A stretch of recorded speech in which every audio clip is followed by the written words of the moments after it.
Buenas tardes, queridos estudiantes. Buenas tardes con cada uno de ustedes. Esperando y deseando se encuentren muy bien de salud, tanto ustedes como las personas que les rodean. Esperando estén repasando los temas que ya venimos trabajando.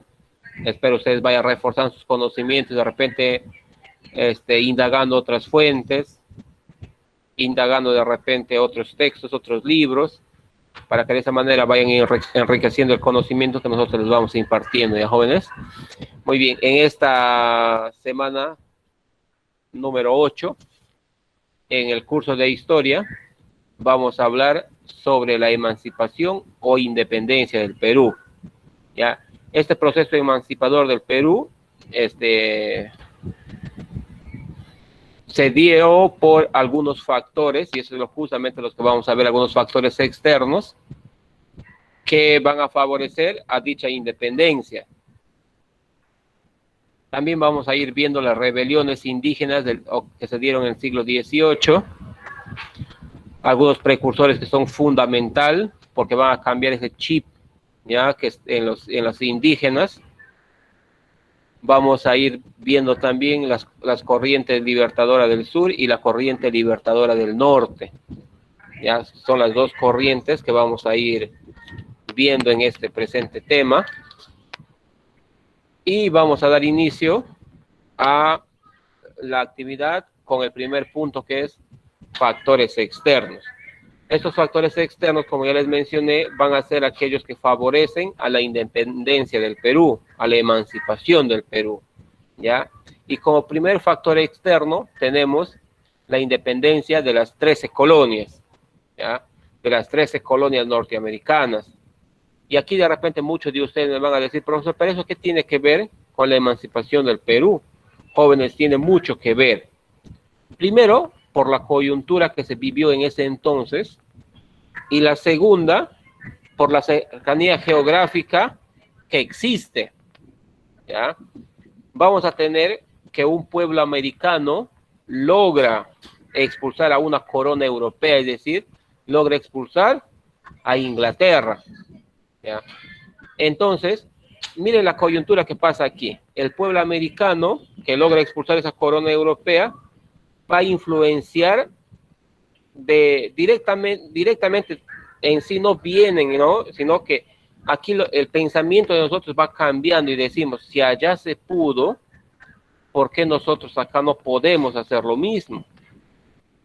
Entonces, es muy importante esta figura de la independencia de las 13 colonias, por el arraigo, por el arrastre que va a presentar a América una libertad o una idea de libertad.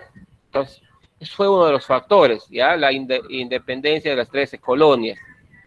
Otro de los factores, la Revolución Francesa. Y muchos me van a decir, profesor, yo sé historia universal, profesor, y esa historia universal no sucede aquí en América, profesor, no pasa en América, pasa en Europa. Y según la historia universal, profesor, nos dice que la Revolución Francesa no tiene nada que ver con la emancipación, me pueden decir, ¿sí? O la Revolución Francesa, profesor, es la lucha del pueblo francés contra la monarquía francesa, es decir, Francia versus Francia.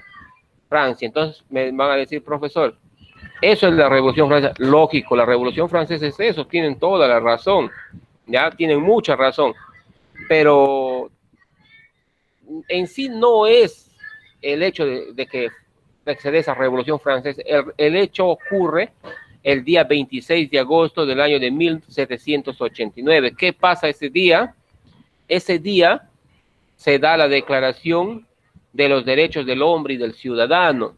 Justamente ese día, ya, el 26 de agosto de 1789, se da esa Declaración de los Derechos del Hombre y del Ciudadano, ya. Y es justamente esta declaración que va a repercutir en el continente americano. Es decir, esta declaración, en dicha declaración hay tres ideales de la Revolución Francesa, y me estoy refiriendo a estos ideales de fraternidad, igualdad y sobre todo libertad. Esos son los tres ideales de la revolución, ¿ya? De la revolución. Y entonces, justamente es ese documento que va a influenciar acá en el virreinato peruano. Profesor, pero Francia está lejos, profesor. Muy bien. Justamente hay un precursor, que ya les voy a mencionar más adelante. Él se encarga de traer a América, traducir dicho escrito y difundirlo en América. Entonces, nosotros vamos a tener influencia directa de esa declaración por las ideas fundamentales, exclusivamente por libertad, que eso era lo que queríamos, ¿cierto? La libertad, la independencia. Ya no queríamos estar sometidos a un país, ya queríamos dejar de ser colonia, queríamos ser un país independiente. Entonces, y otro de los factores que también influye, o va a favorecer la emancipación, es la crisis española del siglo XIX, ¿ya? Y ese es el tercer factor, el más importante, ¿ya? Es esta crisis española que sirve o que se vive en el siglo XIX. ¿Y por qué? ¿Qué más o menos pasa en este siglo XIX? ¿Por qué se dice una crisis española? Porque la coyuntura en ese entonces era del imperio napoleónico. Hablábamos de un imperio napoleónico que estuvo a cargo de un personaje muy emblemático, Napoleón Bonaparte, ¿ya? ¿Y qué pasa con Napoleón Bonaparte? Este señor va a empezar a expandirse, lo que busca es expandirse, ¿no? Entonces lo que busca es de que Francia empiece a tomar puertos europeos por el lado del Atlántico, ¿ya? Entonces, había un país que estaba cerca de este puerto al lado del Atlántico, y entonces los franceses necesitaban llegar a ese país, a Portugal, para ser mucho más exactos. Pero para llegar a Portugal, ellos tenían la necesidad de pasar por España. Es ahí justamente donde hay una incursión de esta fuerza militar francesa, ¿ya? A territorio español. Pero dicho ingreso a este territorio español lo hace con el permiso del rey de ese entonces, que era Carlos IV, ¿ya? Y esto de acá justamente va a denominar o va a determinar un famoso motín, el motín de Aranjuez. Profesor, ¿en qué consiste este motín? Es decir, como el señor Carlos IV da el pase al ejército francés para que pase por su territorio, estos soldados franceses hicieron lo mismo que los españoles hicieron acá en nuestro país, pues empezaron a invadir territorio español, ¿ya? Entonces, Francia, como ya estaba en territorio español, entonces toma España prácticamente. O sea, hay una invasión francesa en España, por lo cual el rey Carlos IV, ya debilitado y quizás sorprendido por la actitud de los franceses, ya no va a tener la misma acogida que antes de que pase este acontecimiento, sino ya va a estar debilitado. Y esto va a generar de que la caída de Carlos IV, para que ingrese al poder Fernando VII. Fernando VII asume ser rey de España, ¿ya? Entonces es justamente Fernando VII quien va a terminar enfrentando a las fuerzas napoleónicas. Como dato adicional, ustedes para que entiendan acá como cultura general, es justamente Fernando VII, ¿ya?, quien va a perder las colonias que tenía España en Sudamérica. Es decir, pierde el virreinato del Perú. Fernando VII en esta crisis española pierde las colonias que tenía España en Sudamérica. El rey Fernando VII ya tiene una preocupación. ¿Cuál era la preocupación de este rey Fernando VII? La preocupación de Carlos IV, expulsar a los franceses del territorio español. Entonces, lo que va a hacer aquí es de que España empiece a emplear todo su poderío militar. tratando de expulsar al ejército francés. Y esto va a generar o va a provocar que se descuide las colonias que tenían en América. No quiere decir que todos los soldados fueron, lógicamente no fueron todos, se quedaron, ¿sí? Pero de una y otra manera el ejército aquí en el Perú estaba debilitado. ¿Por qué? Porque no estaba todo su armamento bélico. Entonces, a raíz de eso, como ya descuida sus colonias, pierde la colonia o el virreinato del Perú. Entonces, esos son los tres factores externos que favorecen la emancipación del Perú.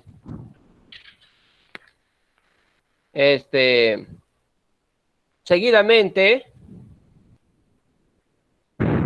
hablamos de las rebeliones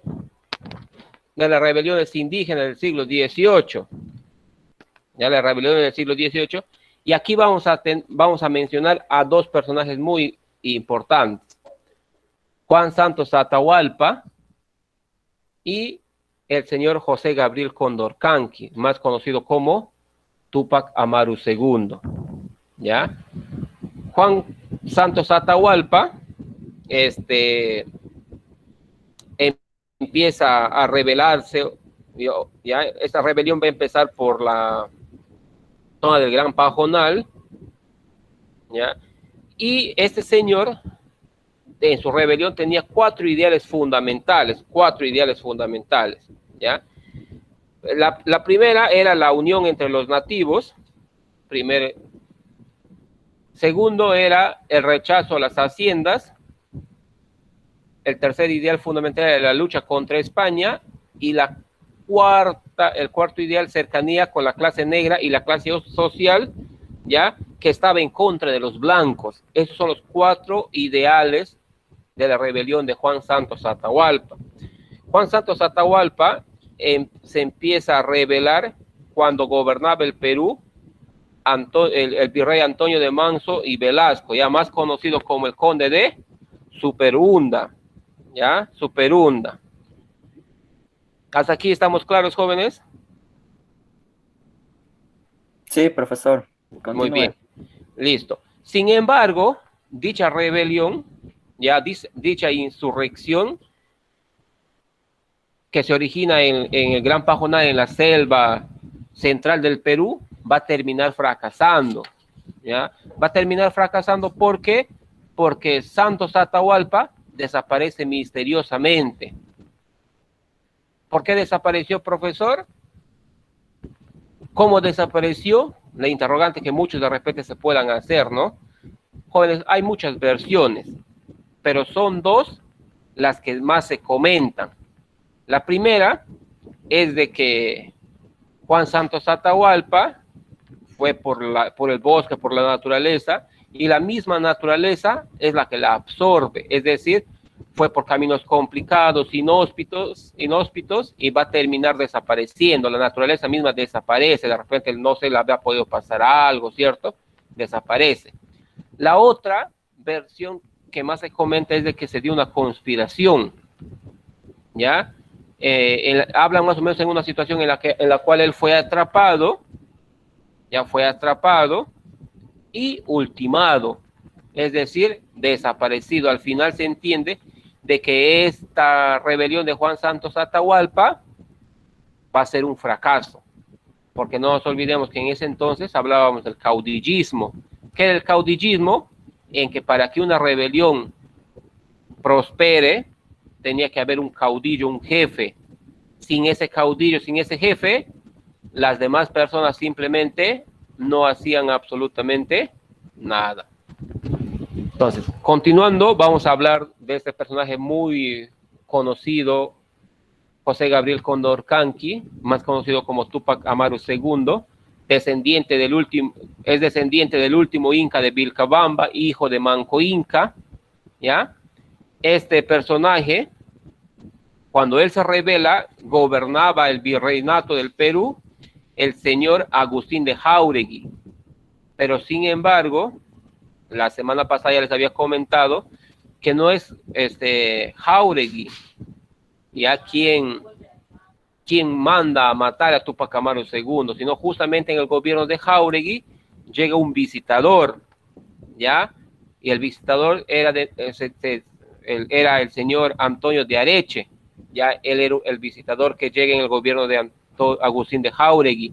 Entonces, este señor Antonio de Areche es el que manda a ejecutar a José Gabriel Condorcanqui. Yo les mencionaba la clase pasada que Túpac Amaru no muere descuartizado, como de repente siempre nos han mencionado, ¿no? Él muere decapitado por orden de Antonio de Areche, que era el visitador. Cuando llegaba un visitador, les hago recordar que todos los poderes políticos que tenía el virrey quedaban suspendidos.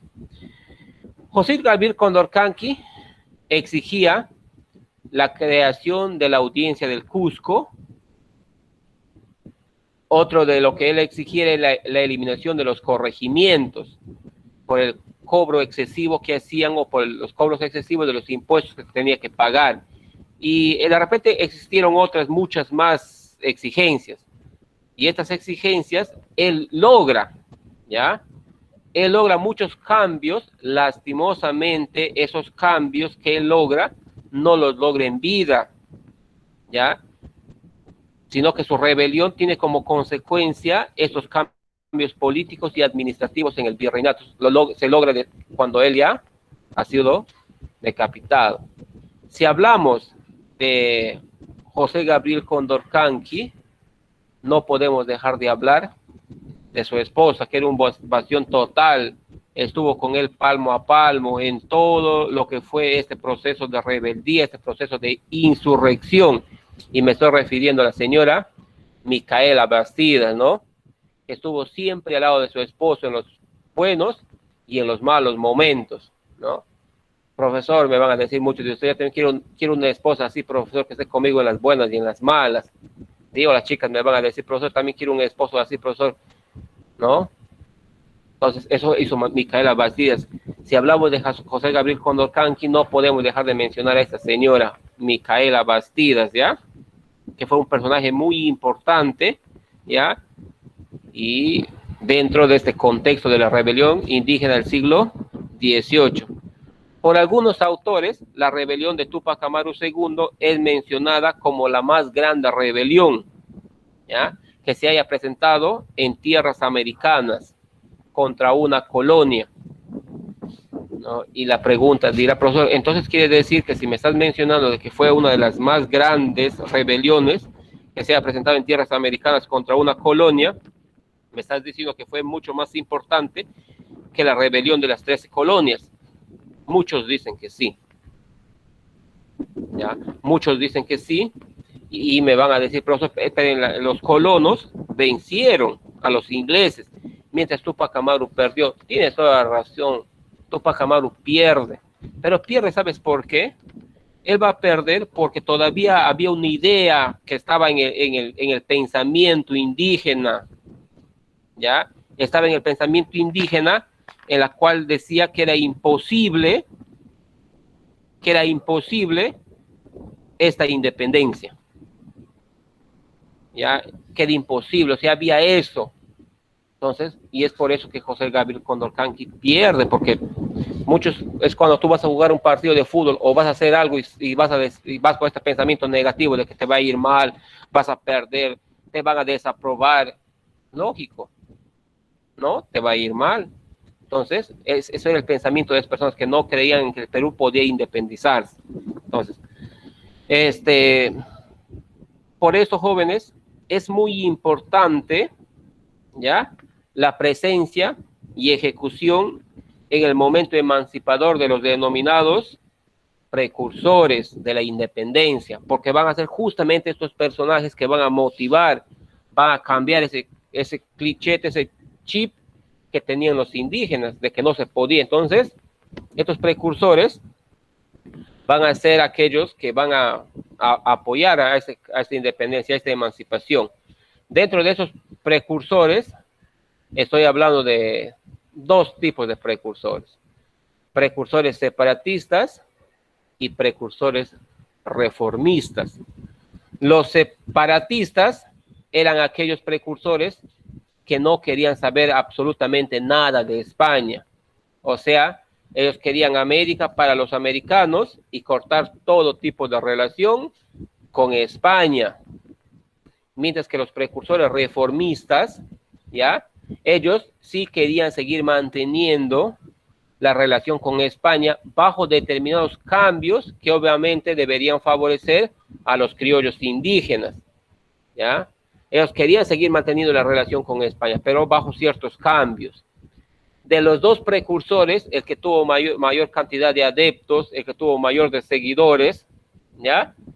Es los precursores separatistas. Los precursores separatistas tuvieron más seguidores, tuvieron más aceptación en la comunidad indígena.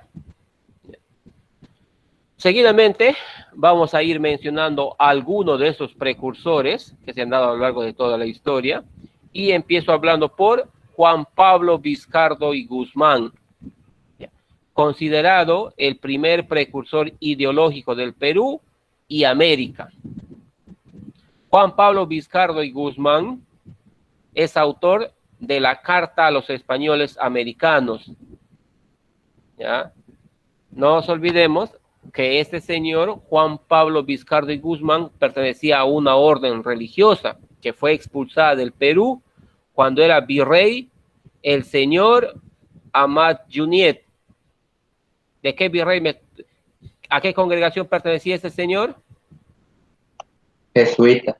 Era jesuita, ¿ya? Los jesuitas, haciéndole recordar, fueron expulsados del virreinato del Perú por el virrey Amat Juniet. Y es justamente que Juan Pablo Vizcardo y Guzmán escribe esta importantísima carta a los españoles americanos. No la va a escribir en el Perú, sino la va a escribir desde Europa. Lo escribe desde Europa.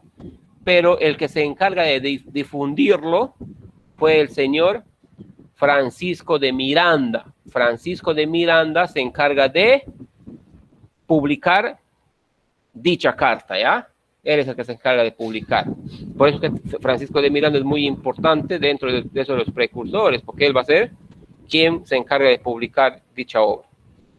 Después aparece otro, vamos a hablar de un personaje también muy importante, Antonio de Nariño. Antonio de Nariño es justamente aquel precursor que trae al Perú, ya que va a traer al Perú la Declaración de los Derechos del Hombre y del Ciudadano, ¿ya? Pero no solamente las trae, sino que las traduce y también las difunde. Es decir, Antonio de Nariño trae, traduce y difunde en América la Declaración de los Derechos del Hombre y del Ciudadano, que tenía tres ideales fundamentales de la Revolución Francesa. ¿Cuáles eran esos tres ideales? Igualdad, libertad y fraternidad. Fraternidad, muy bien. Esos tres ideales, pero la que mayormente va a influenciar ideológicamente en el Perú va a ser la libertad. Ya va a ser justamente la libertad. Siguiendo hablando de los precursores, llegamos a Fray Calixto de San José, Túpac Inca, que es considerado el primer precursor mestizo del Perú. Como dato adicional aquí, Fray Calixto de San José, Túpac Inca, tiene una obra que se llama Exclamación Reivindicacionista. Y es en esta obra, él va a plasmar ideas de libertad. Ojo, que quiere decir que el peruano empezaba a despertar de tanto abuso de los españoles. Lo que el Perú ya buscaba era su independencia, ¿ya? Es como cuando tú te aburres de la tóxica que está a tu lado, porque ya quieres libertad, ¿cierto? Porque no te deja hacer absolutamente nada, ¿sí o no? O del tóxico que no te deja hacer nada, ya debes buscar tu libertad, ¿cierto? Y vas armando estrategias como librarte, ¿sí o no? Lo mismo pasaba aquí, estos precursores ya hablaban de ideales de libertad, ¿ya? Continuando con los precursores, llegamos al Toribio Rodríguez de Mendoza, ¿ya? Dentro de las obras que él ha hecho, una de las principales fue como colaborador, ¿ya? Hizo como colaborador. Por ejemplo, él formó la Sociedad Amantes del País. Otro dato que hay que rescatar de Toribio Rodríguez de Mendoza es de que a él se le atribuye el rectorado del convictorio de San Carlos. ¿Qué era el convictorio de San Carlos? Era como un colegio mayor, ya era como un colegio mayor. Y es justamente en ese convictorio de San Carlos que va a funcionar el primer Congreso peruano. Ojo, vayan apuntando, el primer Congreso peruano, ¿ya? Y como él era rector de ese convictorio de San Carlos, y ahí va a funcionar justamente el primer Congreso, entonces lo que va a ocasionar es de que este Congreso del Perú nombre a Toribio Rodríguez de Mendoza como presidente honorario de este primer Congreso peruano. Ojo, estoy hablando como presidente honorario, no estoy hablando como presidente jurídico, estoy hablando como presidente honorario. ¿Qué quiere decir? Quiere decir que hubo un primer presidente con título jurídico. ¿Y cómo se llamaba ese presidente con título jurídico? Se llamaba Francisco Javier de Luna Pizarro. ¿Qué quiere decir? Que el primer presidente del Congreso con título jurídico fue Francisco Javier de Luna Pizarro, y el primer presidente con título honorario fue Toribio Rodríguez de Mendoza, si es que les preguntan en su examen. Prosiguiendo, seguimos hablando de más precursores, ¿ya? Y dentro de estos precursores llegamos a José Vaquijano y Carrillo, ¿ya? Este señor tiene una obra que se llamaba Elogio a Jáuregui. Ah, profesor, quiere decir que él, en esa obra él habla maravillas del virrey Jáuregui de ese entonces. No. Dicho título era una mofa, era una burla, ya era una burla al virreinato de Jáuregui. Siguiendo, aparece otro precursor, José de la Riva Agüero. José de la Riva Agüero, en el año de 1823, tras el motín de Balconcillo, fue proclamado por el Congreso del Perú presidente del Perú. Entonces, es importante aquí nosotros tener a José de la Riva Agüero porque es el primer presidente del Perú proclamado por el Congreso peruano. Siguiendo, aparece José Faustino Sánchez Carrión, ¿ya? Este personaje fue director de la Abeja Republicana. ¿Y qué era la Abeja Republicana? Era el lugar en la que se difundía ideas de libertad.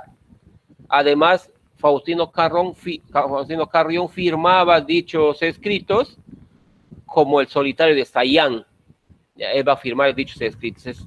Ahí se empezaba a difundir ideas de libertad. Y es así como llegamos ya a la corriente libertadora del sur. Y si hablo de la corriente libertadora del sur, solamente con mirar la fotografía, sé que me estoy refiriendo a Don José de San Martín. ¿Ya? Don José de San Martín, en esta corriente libertadora del sur, vamos a hablar de Don José de San Martín. Don José de San Martín tiene una situación muy paradójica en su vida. ¿Por qué? Porque este señor desde muy joven vive en España, crece en España. En España él hace una carrera militar. En España incluso va a participar de algunas determinadas situaciones bélicas y las va a pelear a favor de España. Pero cuando él viaja y viene a América, las cosas cambian. Ya no pelea a favor de España, sino va a pelear en contra de España. ¿Ya? En contra de España. Cuando hablamos de esa corriente libertadora del sur, vamos a ir hablando sobre la campaña de Argentina, el plan de San Martín, la campaña en Chile y la campaña en el Perú. Cuando don José de San Martín regresa de España a América, él va a tener ya una idea clara de independizar el Perú, ¿ya? San Martín sabía que solamente independizando el Perú se va a dar la independencia en todo Sudamérica, ¿ya?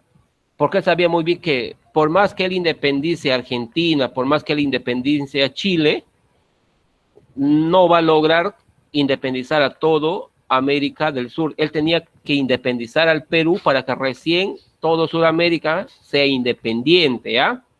Entonces,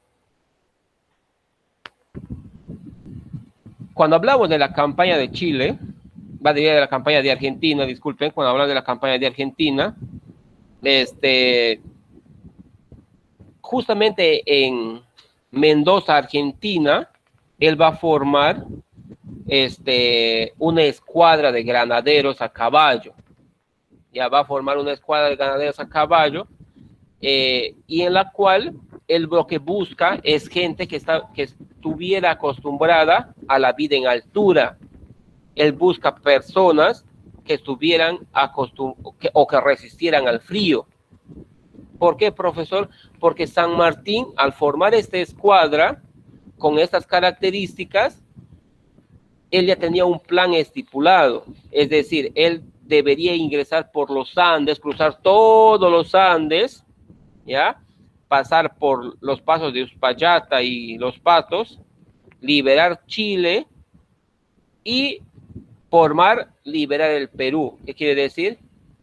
Que eso es lo que San Martín buscaba. O sea, primero tener un ejército, una escuadra muy consolidada que pudiese soportar el frío para que crucen todos los Andes, liberar a Chile y por mar liberar al Perú. Un dato así adicional aquí es justamente esos granaderos a caballo, ¿ya? Que más adelante van a alimentar o dar origen al gran ejército de los Andes, ¿ya? Al ejército de la corriente libertadora del sur. ¿Qué pasa en la batalla de San Lorenzo? ¿Ya? Con la batalla de San Lorenzo, San Martín va a consolidar la independencia de Argentina, ¿ya? Y sabemos que San Martín era argentino. Entonces, como San Martín, muchos dirán, profesor, pero San Martín ya ha logrado independizar a Argentina. Entonces, San Martín, como ya logró independizar al país, a su país, ¿para qué va? Ya logró su objetivo, entonces, ¿para qué quiere seguir con esta independencia, profesor? Si lo que uno busca es independizar a su país y el resto no. ¿No? Pero San Martín no buscaba solamente independizar a Argentina. San Martín buscaba independizar el Perú, ¿ya? Entonces, el plan de San Martín, ¿cuál era? Liberar al Perú. Porque solamente independizando al Perú podía consolidarse la independencia de América. ¿Qué pasa en la campaña de Chile? Cuando hablamos de la campaña de Chile, en la campaña de Chile se dan 4 batallas, ¿ya? La batalla de Chacabuco, la batalla de Cancha Rayada y la batalla de Maipú. Son las 4 batallas que se dan. Luego de que San Martín cruzara los Andes y llega a Chile, se van a dar esos 3 enfrentamientos, ¿ya? En el primero, que es la batalla de Chacabuco, San Martín va a derrotar al realista Marco Pont. Va a derrotar a Marco Pont. San Martín sigue firme, va avanzando sólido en esta campaña en Chile, hasta que se da un segundo enfrentamiento en la batalla de Cancha Rayada, ¿ya? La batalla de Cancha Rayada significa una derrota para San Martín. Además, es la única derrota en la cual pierde San Martín. ¿Y por quién va a ser derrotado? Va a ser derrotado por Mariano Osorio. Por Mariano Osorio, San Martín es derrotado en la batalla de Cancha Rayada. Pero San Martín no se queda con los brazos cruzados. ¿ya? San Martín cobra la revancha, es decir, se da una tercera batalla, en la batalla de Maipú. San Martín va a lograr vencer a Mariano Osorio, logra vencer a Mariano Osorio, ¿ya? Después de esta victoria, San Martín en Maipú va a definir la independencia de Chile, ya va a definir la independencia de Chile, y San Martín va a dejar Chile, ¿ya? Pero no lo deja abandonado, sino que en Chile va a dejar a Bernardo O'Higgins, ¿ya? Con el título de director general, ¿ya? Y con O'Higgins como director general, San Martín va a establecerse en Paraíso, y es justamente en Valparaíso, que esto queda en Chile, donde San Martín va a preparar la campaña principal de todo su objetivo, la finalidad de todo su plan. ¿Cuál era ese objetivo? ¿Cuál era esa finalidad? Lógico. ¿Cuál era la finalidad de San Martín? Liberar el Perú.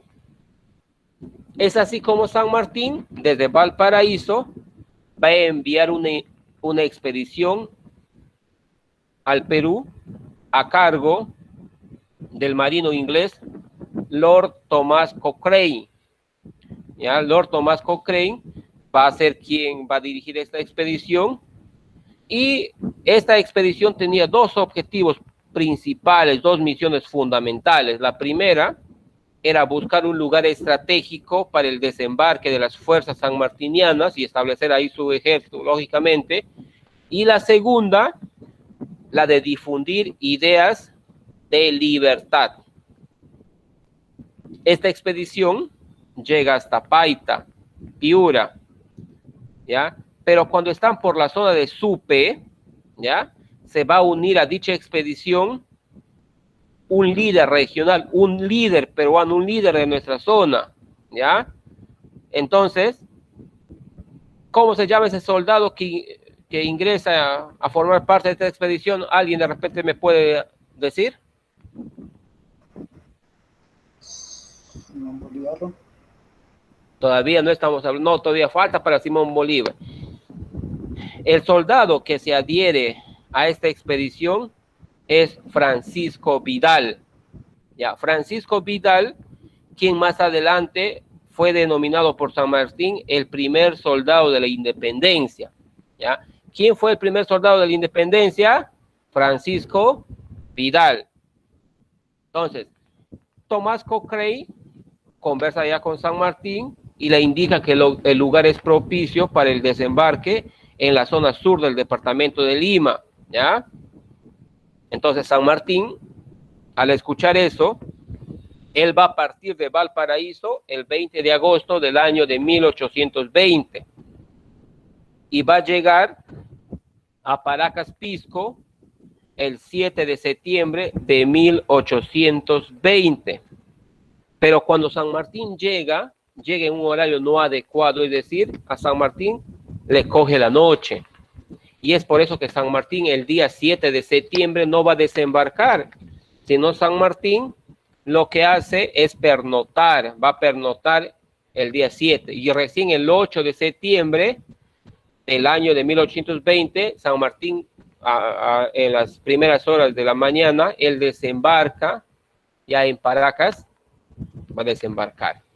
Y es así como se da origen a la campaña en el Perú, ¿ya? San Martín ya en Paracas, Pisco, va a derrotar a una base militar que estaba al mando de Mariano Quimper, ¿ya? Aquí nos damos cuenta que la fuerza de sanmartiniana era grande. Luego de haber derrotado a esta base militar comandada por Mariano Quimper, en Pisco, ¿ya? San Martín establece su cuartel general en Pisco. Luego de que San Martín establezca su cuartel general en Pisco, va a enviar una nueva expedición a la Sierra Central, ya que estuvo liderada por José Álvarez de Arenales.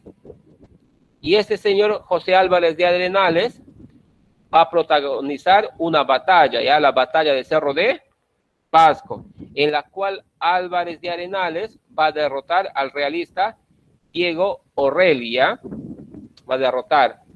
Entonces, antes de que San Martín haga su ingreso a Lima, San Martín viaja a Huaura, ¿ya? Por eso que justamente un 27 de noviembre del año de 1820 sucede o se da la primera proclamación de la independencia del Perú, protagonizada por José de San Martín, un 27 de noviembre de 1820, ¿ya? Entonces, antes de que San Martín haga su ingreso a Lima, se va a dar una conferencia denominada la Conferencia de Miraflores, ¿ya? En ese entonces era virrey, el penúltimo virrey. ¿Cómo se llama el penúltimo virrey de nuestro país? Joaquín de la Pezuela, ¿ya? Entonces, antes de que San Martín haga su ingreso a Lima, se va a dar la Conferencia de Miraflores, ¿ya? Pero ese diálogo no se da directamente entre José de San Martín y Joaquín de la Pezuela, sino que ambos mandan emisarios, mandan representantes. A San Martín lo va a representar un arequipeño de nombre Tomás Guido.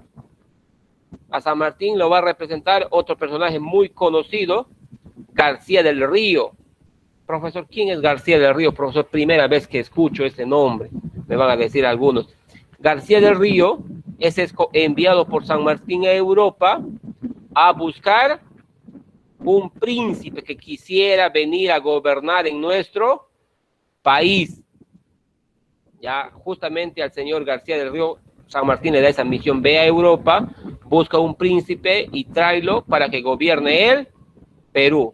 Y el otro que va a representar a San Martín es, lógicamente, Álvarez de Arenales. Y los que representaron a los realistas, es decir, al virrey, van a ser Conde Villar, Dionisio Capaz y Hipólito Unanue. ¿Cuál fue el resultado de esa conferencia? El resultado fue fracaso. Y este fracaso va a ocasionar el debilitamiento político de los realistas, tanto así que provoca el denominado motín de Asnapuquio. ¿Qué quiere decir? En este motín de Asnapuquio, la Serna, que es el último virrey del Perú, saca de Pezuela, va a sacar al virrey de la Pezuela, lo va a sacar y va a entrar como virrey José de la Serna. Ya con la Serna como virrey del Perú, San Martín nuevamente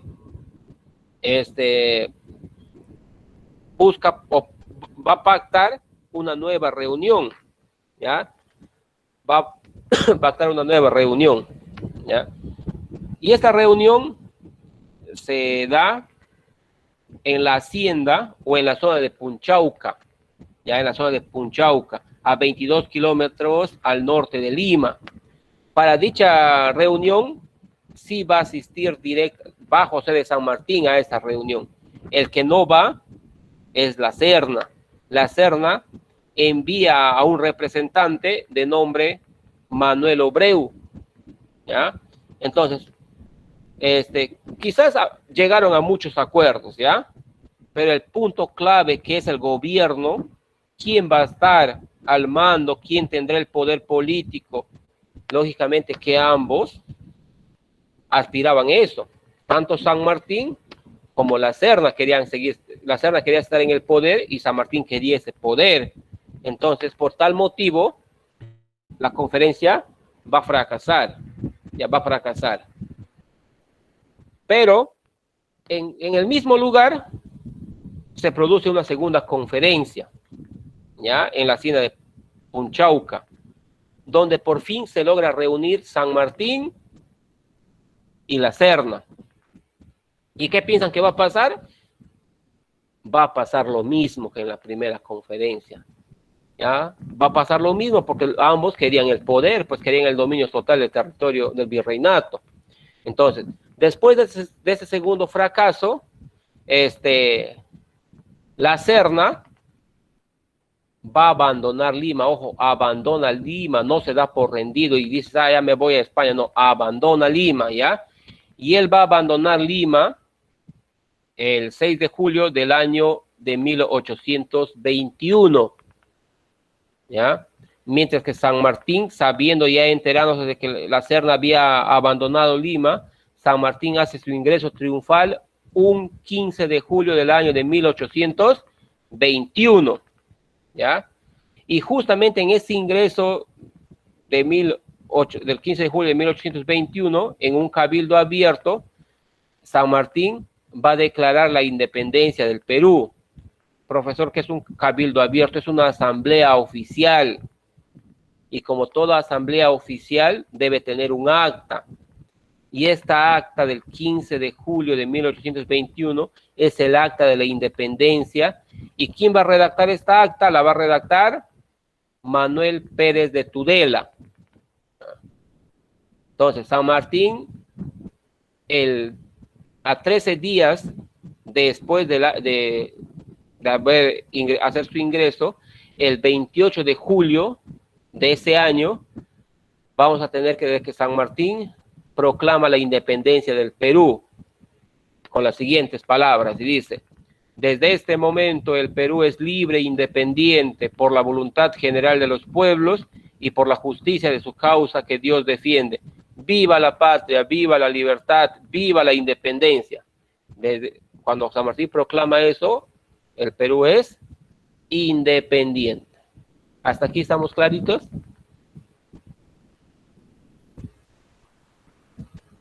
Claro, si estamos todos. Listo. Recién aparece la otra corriente libertadora, la corriente libertadora del norte. Sin embargo, antes de iniciar ya hablando del representante de esta corriente libertadora, que es Simón Bolívar, es bueno conocer de que San Martín y Bolívar logran reunirse en Guayaquil.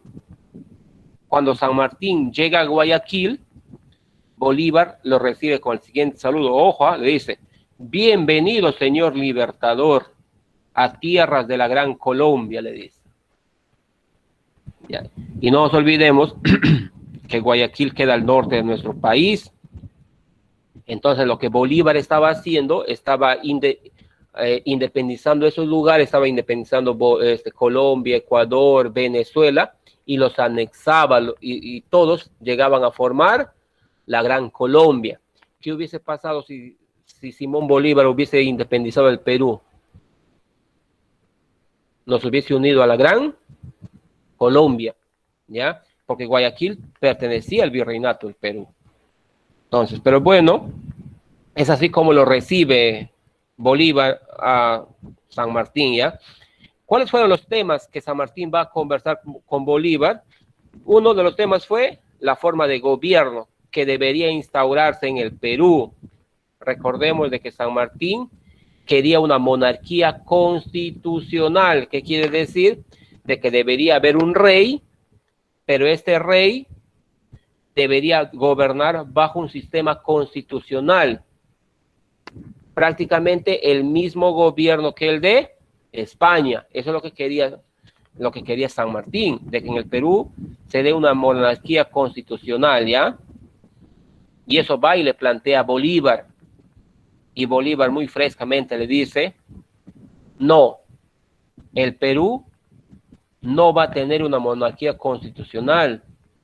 El Perú debe tener una gran federación, debe estar incluida dentro de una gran federación de los Andes. La idea de Bolívar, ¿cuál era? La unión de todos los países en una gran confederación, a lo que él le llama Federación de los Andes. Ya, Federación de los Andes. El tercer punto de esta reunión en Guayaquil es San Martín va y le pide, después le dice: ¿sabes qué, Bolívar? He venido porque necesito que me ayudes con hombres, que me ayudes con armamento, que me ayudes con elementos bélicos para poder consolidar la independencia del Perú. Entonces Bolívar le contesta y le dice: General Don José de San Martín, 2 soles no pueden brillar en el mismo sitio, le dice. Le está dando a entender de que no le va a apoyar. Lo que Bolívar quería era independizar al Perú para que lo pueda anexar a la Gran Colombia. Entonces tenían pensamientos diferentes, los dos pensaban diferentes. Y a raíz de esto es como San Martín abandona el Perú y va a abandonar el Perú a bordo del Bergantín Belgrano y quedando ya todo listo para que la fuerza bolivariana llegue al Perú. En el Perú en ese entonces, ¿ya? En ese entonces, el Perú ya existía un congreso y este congreso estuvo presidido por Francisco Javier de Luna Pizarro.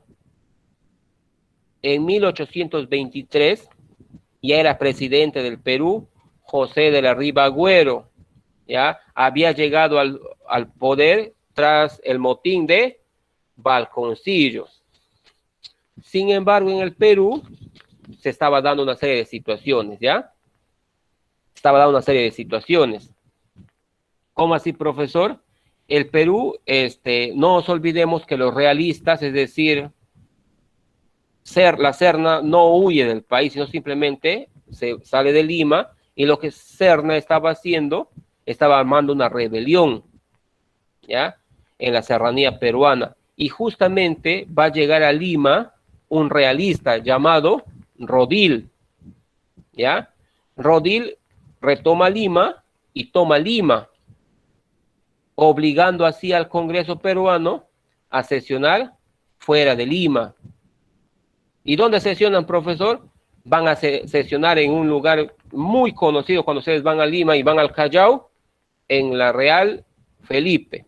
Es ahí donde sesionan, ¿ya? Cuando llega Rodil a Lima. Entonces, la presencia de Rodil en Lima, ante esta presencia de Rodil en Lima, lo que va a hacer el Congreso es destituir a Ribagüero, ¿ya? Van a destituir a Ribagüero y poner en el sillón presidencial a Torre Tagle, ¿ya?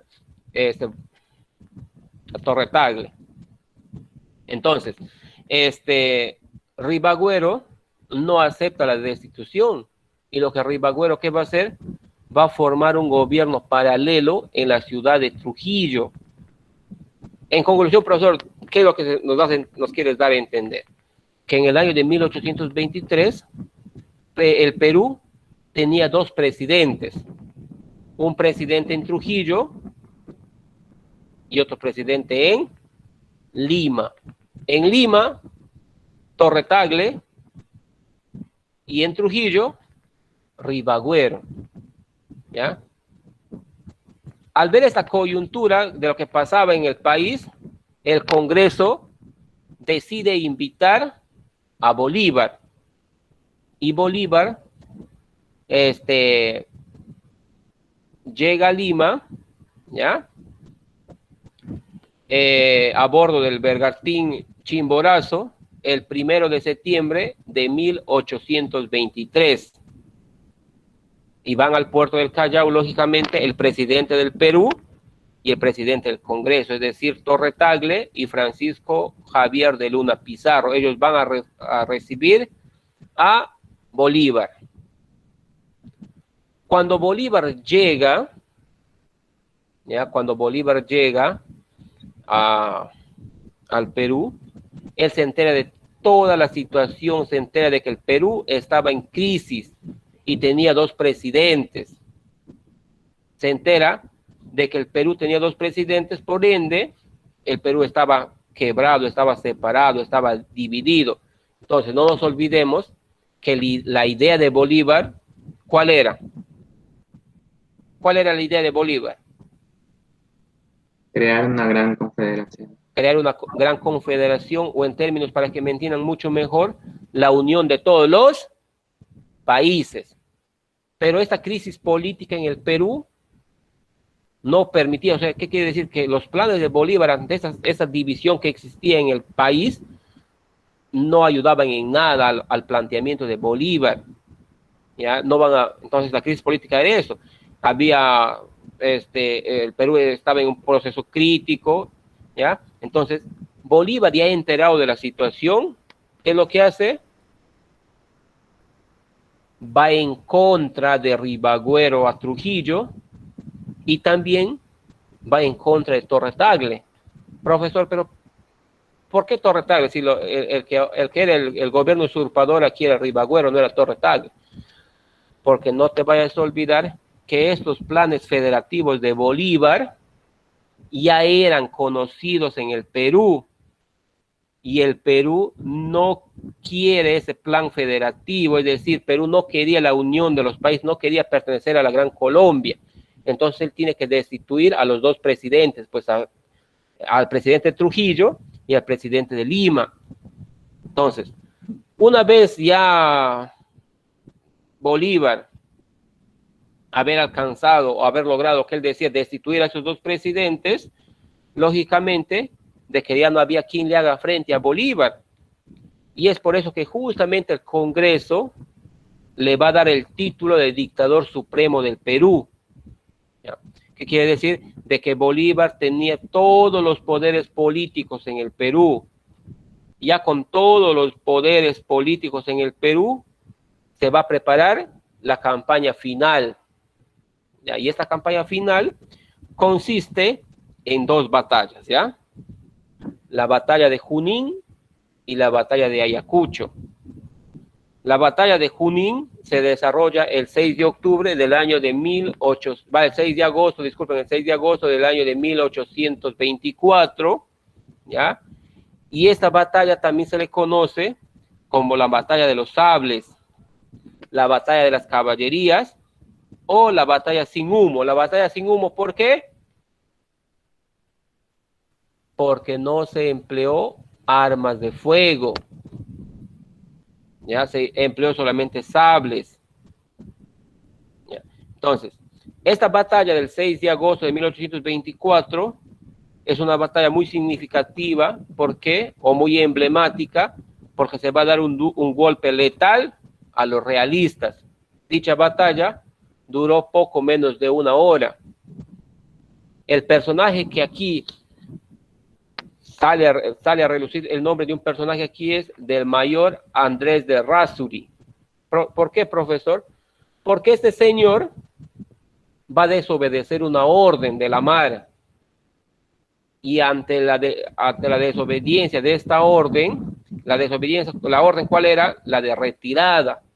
Pero este mayor desobedece esa orden de retirada y sigue enfrentando. Y gracias a eso se da el triunfo. Ya gracias a esa desobediencia se da el triunfo. Entonces, eso es lo que pasa en la batalla de Junín. Profesor, ¿qué hubiese pasado si hubiéramos perdido? Imagínense lo que diría la historia sobre este señor, pues, ¿no? Sobre este mayor Andrés Errázuriz. Y la batalla de Ayacucho se da el 9 de diciembre de 1824. Un detalle que hay que rescatar aquí es de que ni en la batalla de Junín ni en la batalla de Ayacucho participa Simón Bolívar. No participa Simón Bolívar, ¿ya? Aquí, en esta batalla, se da la arenga de las Rancas. No sé si ustedes han escuchado la arenga de las Rancas, donde Bolívar cae enfermo y antes de retirarse, dejando en el campo de batalla a su gente, le dice lo siguiente: soldados, vais a enfrentar a un ejército que se jacta de 14 años de victorias ininterrumpidas. Pues, ¿saben algo? Eso es verdad. Pues entonces, como es verdad, las armas de ellos están a la altura de las vuestras. De la suerte de hoy depende la suerte de América. ¿Ya? Córdoba, Lara y La Mar se enfrentan a las fuerzas de Villalobos, Monet y Valdés, y también en esta batalla surge otra arenga, ¿ya? Adelante armas, a discreción, paso de vencedores.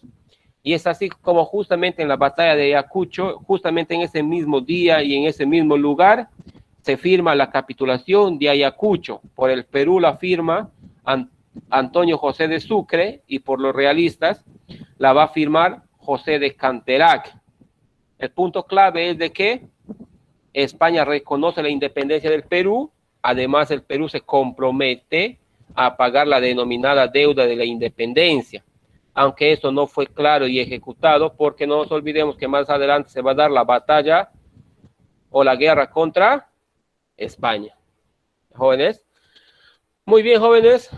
Eso es todo en cuanto al tema de esta semana número 8 de historia, en cuanto a la emancipación del Perú.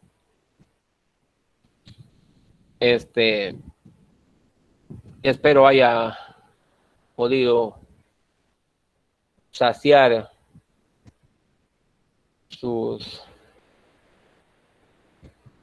las interrogantes que ustedes hayan tenido, y voy a pasar a proyectar mi pantalla en lo que es economía, ya jóvenes, en la cual vamos a tener como título la empresa cuarto factor o cuarto elemento de la producción.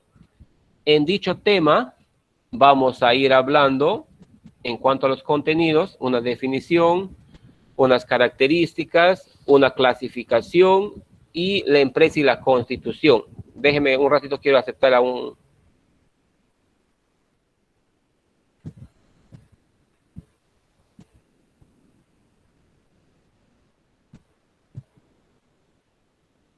Muy bien, como ya les decía, en cuanto al contenido, ¿ya? Vamos a empezar por el primer contenido, que es la definición. Por esa definición. La empresa, ya jóvenes, es una organización económica, ¿ya? Donde se van a combinar los factores productivos clásicos, es decir, naturaleza, trabajo y capital. Estos tres factores clásicos se van a combinar, se reúnen y se combinan. ¿Ya? ¿Para qué, profesor? Para generar bienes y servicios que una sociedad necesita. Es decir, no se vayan a olvidar que nosotros somos seres humanos y somos muy exigentes, ¿ya? Queremos satisfacer muchas necesidades, pero muchas de esas necesidades las vamos a satisfacer con bienes y servicios que van a producir las empresas, ¿ya? Entonces, hay un dato adicional aquí, es de que esta empresa se convierte en el eje de la producción, porque van a ser los que producen. Como otro subtítulo tenemos características, y como primera característica tenemos, tiene un principio o tiene un fin económico. ¿Qué quiere decir? Que lo que busca es crear bienes y servicios para la sociedad. Quiere decir que todos nosotros vamos creando bienes y servicios para la sociedad, o sea, buscando este fin económico. Nadie ha creado una fórmula química, nadie ha creado una patente, nadie ha creado un aplicativo gratuitamente, ¿no? Siempre tiene un fin económico. Si no, póngase a pensar, ¿qué hubiese pasado si la universidad no hubiese comprado el famoso G Suite de Google? No tuviésemos en sí Google Meet, pero las clases no serían grabadas. ¿Me dejo entender? ¿Por qué? Porque cuando tú creas una cuenta en Gmail, tú tienes acceso también al Google Meet, pero no tienes acceso a la grabación de dicha reunión, de dicha conferencia, de dicho evento. Solamente te permite hacer tu reunión ilimitada sin tiempo límite, pero tiene ciertas restricciones, como por ejemplo no puedes grabar la reunión. Entonces, pero Google, ¿qué es lo que hace? Ha sacado una cuenta premium, una cuenta de paga. Igual pasa con los antivirus. Tú adquieres un antivirus free, un libre, pero este antivirus free o libre va a tener ciertas cosas, ¿ya? Pero si tú quieres un antivirus que de repente proteja realmente tu computadora, tienes que adquirir un antivirus pagable, tienes que pagar para que te den una licencia, ¿ya? Y esa licencia te va a durar un año, y al año tú tienes que volver a renovar dicha licencia. Es decir, tiene un fin económico, ya en una empresa tiene un fin económico. Tiene un objetivo lucrativo, lógico, ¿ya? ¿Por qué? Porque busca maximizar las ganancias, pues. Es igual que pasa en los famosos perfumes. Hoy, cuando tú te inscribes para que seas vendedora de Unique, de Natura, o de repente de, no sé, Mary Kay, no sé qué, hay más. Cuando tú te inscribes, ellos, en el paquete de la inscripción te sale los famosos probadores, ¿cierto? En la cual son perfumes pequeñitos, lógicamente probadores, y si tú quieres vender ese producto y le vas a decir, muy bien, acá tengo un probador, huele, como le pasas en la mano de la persona que lo vas a vender y lo va a... Entonces, pero, qué huele rico. Muchas veces estos probadores son mejores que el contenido del frasco original. Son mucho más aromáticos, duran mucho más, tienen mayor esencia. ¿Por qué? Porque lo que se busca es, el objetivo es lucrativo, pues. Tienes que vender tu producto, tienes que maximizar tus ganancias. No sé si me estoy dejando de entender hasta ahí. Tiene un fin mercantil. ¿Qué quiere decir? Que lo tengo que poner al mercado, pues todo bien o todo servicio que voy creando lo tengo que poner en el mercado para poder maximizar mis ganancias. Porque si voy a crear solamente para usos personales, estoy perdiendo dinero, ¿no? Y hoy en día, si te das cuenta, la economía hoy en día funciona en base a eso, todo funciona en base a dinero. Son pocas las personas que te hacen favores gratis sin esperar nada a cambio, ¿no? Sin esperar nada a cambio, y eso es una mentira. Casi todas las personas se manejan en base, yo te hago un servicio, te hago un favor, pero a cambio de algo, ¿no? Es así. Si no, pregúntale a tu enamorado por qué te invita a comer, y él te va a dar la respuesta. Asume responsabilidades ante la sociedad, que quiere decir que sus productos deben pasar por un control de calidad, porque si son productos que de repente son dañinos para la salubridad de las personas, entonces pues ese producto, si ha salido mal, yo me he comprado de repente el último iPhone que ha salido, pero ese iPhone ha salido con fallas, ¿tú piensas que yo voy a recomendar para que otras personas la compren? No, pues. Entonces va a asumir responsabilidades ante la sociedad, quiere decir que tus productos tienen que pasar por un control de calidad, ¿ya? Seguido, y última es, asume riesgo. ¿Por qué? Porque cuando yo voy a formar una empresa, esta empresa no te vayas a olvidar que va a haber días buenos, días malos, altos y bajos. Tú que de repente tienes un pequeño negocio o de repente tienes una microempresa, me vas a entender. Por ejemplo, si tu mamá por A o B vende comida, te vas a dar cuenta que hay días que son buenos, vende los 100 juanes que ha hecho o los 100 asaditos que ha hecho, pero va a haber días que de repente no llega ni a la mitad. Entonces va a asumir un riesgo. Es decir, acá, ciertos factores de la producción se van a ver afectados en cuanto a su estructura económica, ¿ya? Clasificación. Cuando hablamos de clasificación, se dan según la propiedad, también se dan según el aspecto legal y se van a dar también según el tamaño de la empresa. Voy a hablar primero según la propiedad. Según la propiedad, estoy hablando de empresas privadas, que quiere decir que su propietario o propietarios son personas particulares que en sí persiguen sus propios beneficios e intereses económicos. ¿Qué quiere decir? Que a la empresa privada no le importa quedar bien con la población, lo que le importa es maximizar sus ganancias. ¿Ya? ¿Cómo así, profesor? Yo te pregunto, todos los recreos turísticos que tú ves aquí en Tarapoto o en otras partes de aquí de la región San Martín, siguen un control óptimo en cuanto a la salubridad de las piscinas que te brindan, porque para mantenimiento de una piscina semiolímpica estoy hablando casi de 10.000 soles mensuales. Yo te pregunto, ¿harán ese mantenimiento? No, ¿cierto? ¿Por qué? Porque es caro, pues. Yo te pregunto, ¿le importa la salud a ese empresario privado? No le importa, lo que le importa es generar ganancias. Mientras que la empresa pública, el propietario es el Estado.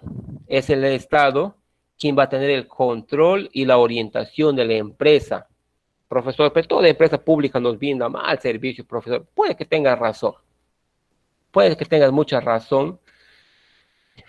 Y puede ser también que muchas veces los propios trabajadores de esa empresa pública son aquellos que te brindan el mal servicio, no el Estado. Las personas que trabajan en la empresa pública. ¿Por qué? Porque como ya tienen trabajo seguro, prácticamente lo que ven en las empresas públicas son como cachuelos, porque van a decir, bueno, como ya estoy nombrado en ese lugar, entonces te brindo un servicio de mala calidad, al final de cuentas no me van a decir nada, no me van a votar.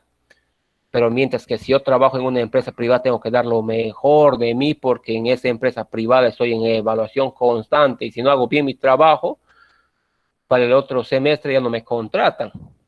Y en la empresa pública no, lo veo como cachuelo, y ahí está el problema. El problema es las personas que brindan ese servicio en las empresas públicas. En sí el Estado invierte, ya paga, si bien es cierto, a ese trabajador público le paga mensual y puntualmente su sueldo, buscando que ese trabajador, lógicamente, te brinde un buen servicio, pero no pasa eso, pues. Y según la propiedad, hablamos de empresas mixtas, ¿ya? Que es una fusión entre empresa privada y empresa pública. Para que me entiendas aquí mucho mejor, te voy a poner el ejemplo de los colegios emblemáticos que se quería crear en el Perú o en algunas regiones del Perú, ¿ya? En algunos departamentos. ¿Qué es lo que pasaba? El Estado decía, ¿sabes qué? El Jiménez quería que se construya, la Santa Rosa quiere que se construya, la Ofelia quiere que se construya, y en la empresa, ¿qué es lo que dice el Estado peruano? Muy bien, no hay dinero, pues. No hay dinero. Y como no hay dinero, lo que yo voy a hacer, voy a entregar en concesión esta obra para que lo ejecute la empresa privada. Muy bien. Y lo voy a determinar que este colegio de aquí me lo construya tal empresario. ¿A cambio de qué? De repente, a cambio de que este empresario no pague impuestos. Muy bien. La mano de obra, la construcción de la empresa lo va a hacer esa empresa privada. Ojo, pero en cuanto a la contratación de personal docente, administrativo, lo voy a contratar yo como Estado. Hay una fusión, ¿cierto? La empresa privada pone el capital, pero la parte administrativa lo administra la empresa o lo administra el Estado. Ya es una empresa mixta. Por el tamaño, que es la otra clase de empresas. Microempresa, pequeña empresa, mediana empresa y gran empresa. ¿Ya? Profesor, bacán, chévere, pero explícame un poquito mejor. Muy bien, acá tengo un resumen. En una microempresa, solamente tiene que tener menos de 10 trabajadores. Inclusive en esta microempresa trabaja el dueño de la microempresa. Al año, su ganancia es de 150 UITs. ¿Cuánto equivale una UIT? 4.300 soles. Equivale a una UIT. Multiplica 150 por 4.300. Eso es el monto máximo que debe ganar esta microempresa. Y si pasa, profesor, tendrá que pagar un impuesto. Pequeña empresa. Tiene menos de 50 trabajadores y más de 10 trabajadores. Al año, su ganancia tiene que ser 1.700 UIT. En una mediana empresa, tiene que tener menos de 100 trabajadores y más de 50 trabajadores. Y la ganancia anual tiene que ser 2.300 UIT. Y gran empresa tiene más de 100 trabajadores y sus ganancias superan los 2.300 UIT. UIT quiere decir unidad de impuesto tributario. ¿Ya, jóvenes? ¿Me dejan entender aquí con esto? Sí, profesor. Continúe. Muy bien. según el aspecto jurídico o según el aspecto legal, en otros textos van a encontrar el aspecto legal, ¿ya? Se van a clasificar en empresa individual y sociedades mercantiles. Las empresas individuales tienen un solo dueño. El propietario es un solo dueño. Lleva su nombre y le agregan EIRL, ¿ya? Ese es el nombre de una empresa individual. En unas sociedades mercantiles son personas jurídicas, es decir, personas que están bajo el cargo de esa empresa, de esa sociedad mercantil, porque, ojo, vamos a suponer, cuando tú vas a hacer la denuncia a una empresa de sociedad mercantil, si bien es cierto, vamos a suponer, a ver, profesor, me han brindado un mal servicio en la telefónica, muy bien, pero la telefónica no es una persona. Movistar no es una persona. Existen personas jurídicas que representan a dicha empresa. Entonces la denuncia va a ser hacia esas personas, según en el campo administrativo que se desenvuelvan, ¿ya? Entonces, sociedades son personas jurídicas, ¿ya? Que están a cargo de esa empresa. Todas van a aceptar poner en común sus valores, bienes y servicios. Y por último, dentro de estas sociedades mercantiles, tenemos la sociedad en comandita, sociedad de responsabilidad limitada, sociedad colectiva y sociedad anónima. Cuando hablo de sociedad comandita, esta sociedad comandita tiene dos socios, ¿ya? Sociedad comanditario o socio comanditario y socio colectivo. El socio comanditario es aquel que aporta el capital, es aquel que pone el capital, pero no participa en la administración de la empresa y su responsabilidad es limitada, tiene un límite. Mientras que el socio colectivo es aquel que aporta la administración total, pero no aporta capital. Su responsabilidad es ilimitada. Entonces, para yo formar una sociedad en comandita, ¿ya? Lo que yo tengo que hacer es, para poner el nombre de la empresa, debe estar inscrito del socio colectivo, más no del socio comanditario. Es decir, el socio colectivo es aquel que va a administrar, ¿ya? El que tiene la administración total. Vamos a suponer que Juan es el socio colectivo, entonces yo voy a poner Confecciones Juan SC, ¿ya? Mientras que la sociedad mercantil sociedad de responsabilidad limitada, disculpen, tiene dos socios, ¿ya? Tiene dos socios a 20 socios. Los socios tienen responsabilidad limitada, aportan bienes o dinero y no se denominan acciones, sino se denominan participaciones. Dichas participaciones son de igual valor, acumulables e indivisibles.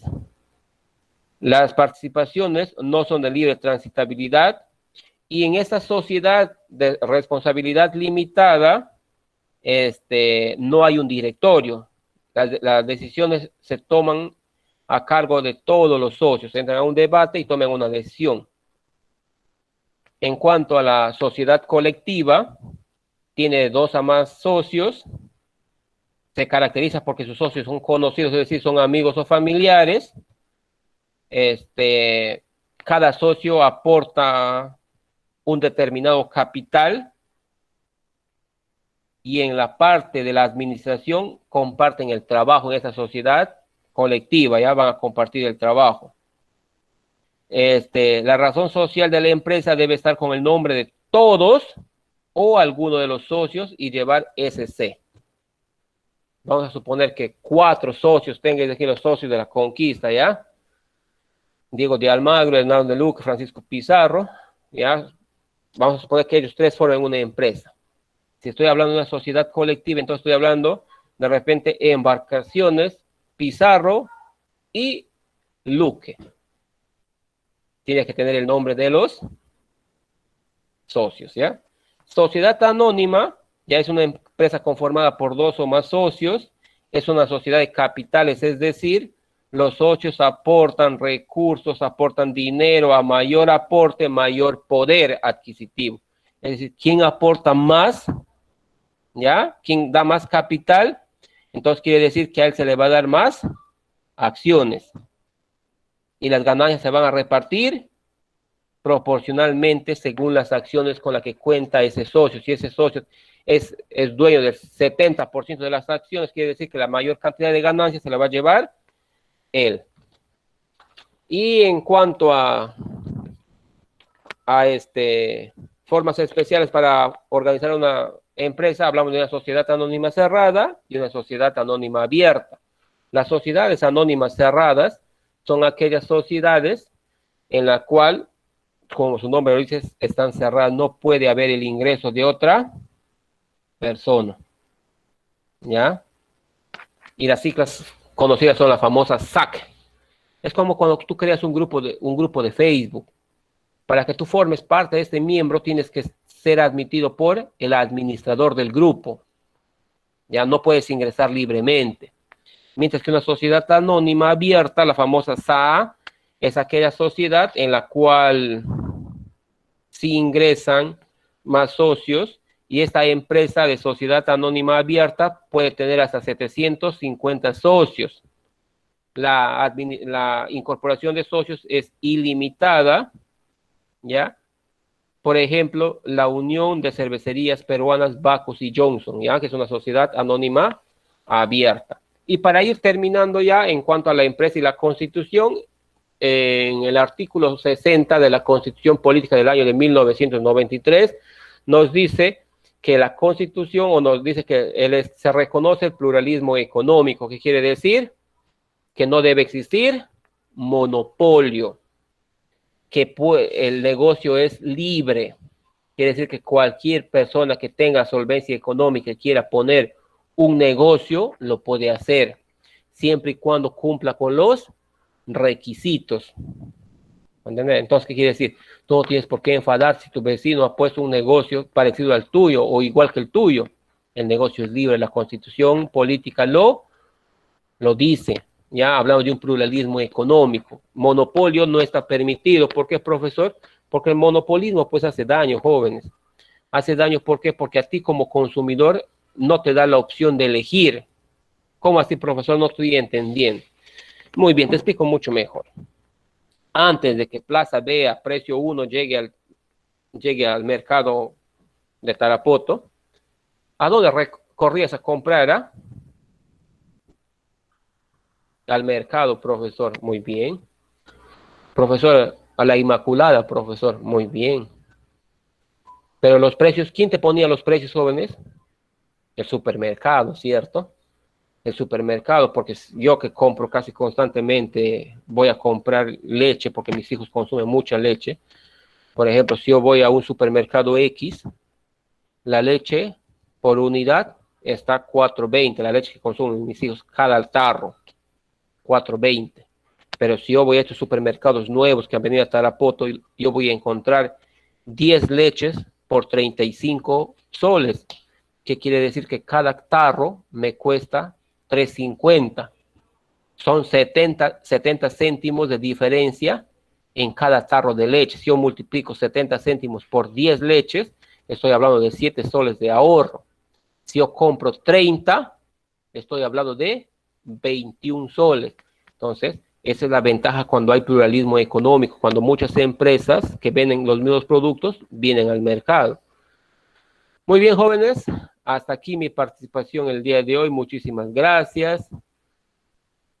Espero hayan logrado entender la actividad, ¿ya? Hayan logrado entender la actividad